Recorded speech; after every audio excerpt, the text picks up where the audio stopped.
ఉంటారంటే పిల్లలకి అరగదని చెప్పి ఓన్లీ చారన్నము పెరుగన్నం అవి పెడుతూ ఉంటారు. అలా చేస్తూ ఉంటే పిల్లలకి పోషకాలు అవన్నీ సరిగ్గా అందక వాళ్ళ వయసు తగ్గ బరువు కూడా పెరగరు. సో పిల్లలకి అన్ని రకాల ధాన్యాలు, అన్ని రకాల పప్పులు అలవాటు చేయాలి. అలాగే అన్ని రకాల కాయగూరలు కూడా మనం అలవాటు చేయాలి. అప్పుడే పిల్లలకి అన్ని రకాల పోషకాలు అందుతాయి.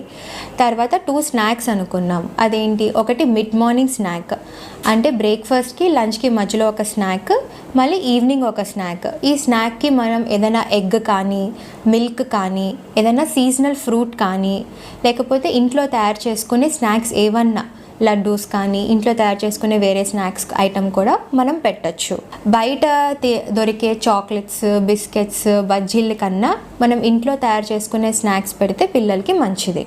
అలాగే చాలామందికి ఉండే అపోహ ఏంటంటే నెయ్యి తింటే కఫం పడుతుంది, నెయ్యి మంచిది కాదు అని అనుకుంటూ ఉంటారు. కానీ